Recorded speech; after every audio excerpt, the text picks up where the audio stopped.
এবাৰ আহোঁ প্ৰধানমন্ত্ৰী নৰেন্দ্ৰ মোদীৰ প্ৰসংগ।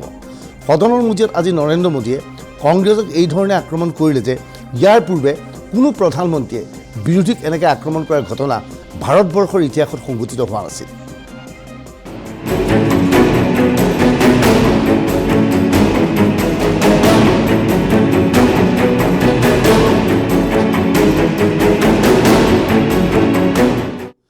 প্ৰধানমন্ত্ৰী নৰেন্দ্ৰ মোদীয়ে আজি সদনৰ মজিয়াত ৰাজ্যপালৰ ৰাষ্ট্ৰপতিৰ অভিভাষণৰ ওপৰত উত্তৰ দিবলৈ গৈ আক্ৰমণৰ লক্ষ্য হিচাপে বাছি লয় কংগ্ৰেছক। আজি হেঁপাহ পলুৱাই তেওঁ সমালোচনা কৰে কংগ্ৰেছ অধ্যক্ষ মল্লিকাৰ্জুন খাৰ্গেক লগত তেওঁৰ কোনো কমাণ্ডেণ্ট নাই কাৰণে খাৰ্গেই যথেষ্ট ভাষণ দিবলৈ ইয়াৰ পূৰ্বে পাৰিছিল বুলি অভিযোগ উত্থাপন কৰি ৰাহুল গান্ধী আৰু ছোনিয়া গান্ধীৰ নাম নোলোৱাকৈ তেওঁ সমালোচনা কৰে, দুয়োকে সমালোচনা কৰে মোদীয়ে। मैं उस दिन तो कह नहीं पाया, लेकिन मैं खड़गे जी का विशेष आभार प्रकट करता हूं।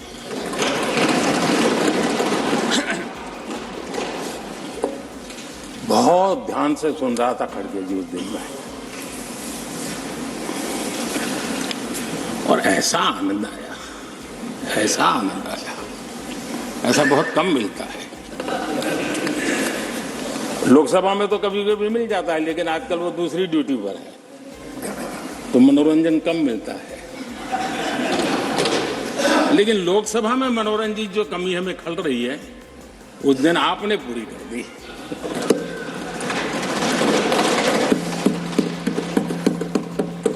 और मुझे प्रसन्नता इस बात की थी कि माननीय खड़गे जी काफी लंबा और बड़ी इम्तिहान वजह से शांति से बोल रहे थे, समय भी काफी लिया था। तो मैं सोच रहा था कि आजादी मिली कैसे, इतना सारा बोलने की आजादी मिली कैसे। तो मैं सोच तो रहा था, लेकिन बाद में मेरे ध्यान में आया कि दो स्पेशल कमांडर जो रहते ना उस दिन नहीं थे, और आजकल नहीं रहते, और इसलिए बहुत भरपूर फायदा स्वतंत्रता का आदरणीय खड़गे जी ने उठाया।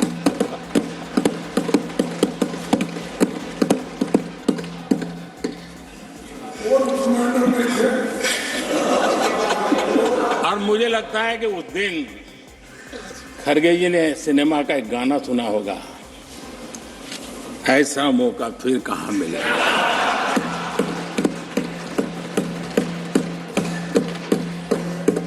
और खड़गे जी भी एम्पायर नहीं है, कमांडोज नहीं है, तो चौके छक्के मारने में मजा आ रहा था उनको। लेकिन एक बात खुशी की रही, उन्होंने जो 400 सीट एनडीए के लिए आशीर्वाद दिया,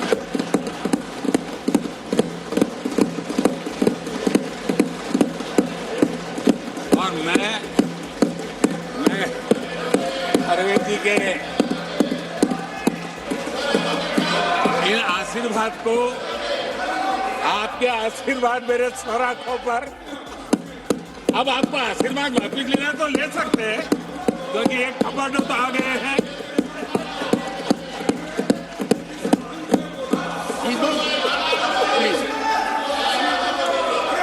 आदरणीय सभापति जी।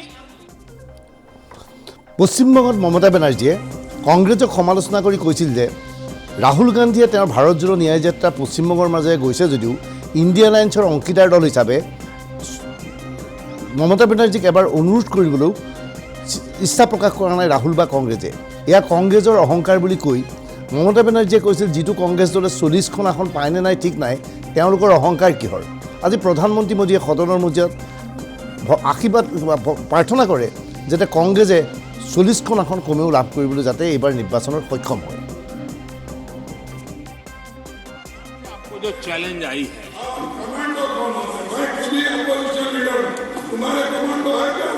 और पश्चिम बंगाल से चैलेंज आई है कि कांग्रेस 440 पार नहीं कर पाएगी, 40 पार नहीं कर पाएगी। आशा करता हूं कि आप 40 बचा पाए।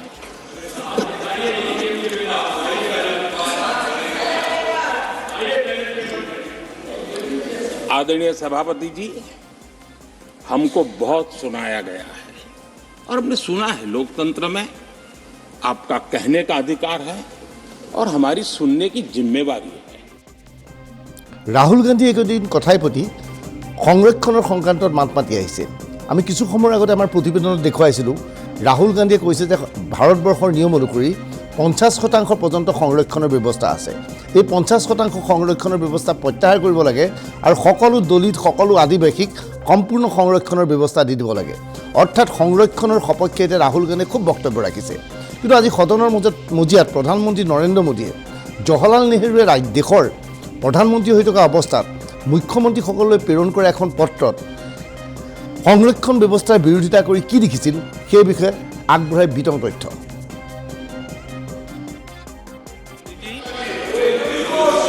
और मैं ये कह रहा हूं, इसके पीछे मेरे पास प्रमाण है।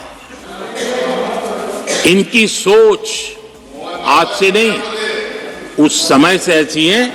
मेरे पास प्रमाण, और मैं प्रमाण के सिवाय मैं यहां कहने के लिए नहीं आया। और जब बातें वहां से उठी हैं तो फिर तैयारी रखनी चाहिए उनको। मेरा परिचय तो हो चुका है, 10 साल हो गए।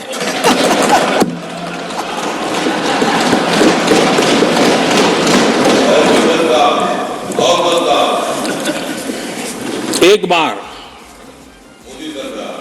और मैं आदरपूर्वक नेहरू जी को इन दिनों ज्यादा याद करता हूं, क्योंकि हमारे साथियों की अपेक्षा रहती है कि जरा उनको तो बोलो, कुछ तो बोल रहे थे। अब देखिए, एक बार नेहरू जी ने एक चिट्ठी लिखी थी और ये चिट्ठी मुख्यमंत्रियों को लिखी थी।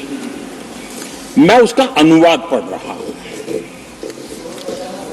उन्होंने लिखा था, ये देश के प्रधानमंत्री पंडित नेहरू जी द्वारा उस समय के देश के मुख्यमंत्रियों को लिखी गई चिट्ठी है, ऑन रिकॉर्ड है। मैं अनुवाद पढ़ता हूं। मैं किसी भी आरक्षण को पसंद नहीं करता और खासकर नौकरी में आरक्षण तो कतई नहीं। मैं ऐसे किसी भी कदम के खिलाफ हूं जो अकुशलता को बढ़ावा दे, जो दोयम दर्जे की तरफ ले जाए। ये पंडित नेहरू ने मुख्यमंत्रियों को लिखी हुई चिट्ठी है।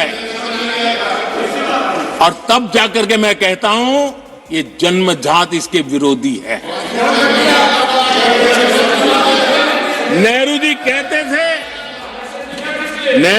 कहते थे अगर एससी, एसटी, ओबीसी को नौकरियों में आरक्षण मिला तो सरकारी काम का स्तर गिर जाएगा।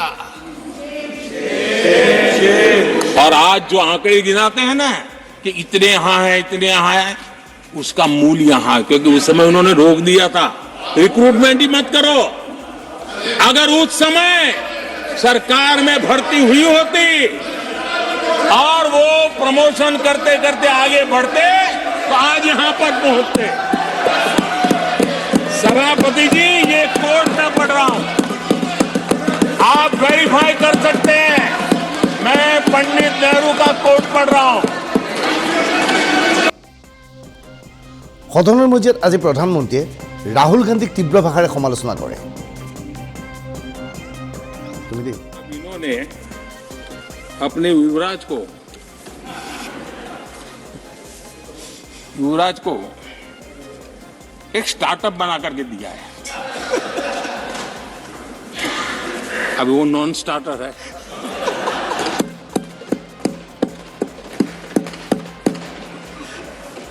न तो वो लिफ्ट हो रहा है, न वो लॉन्च हो रहा है।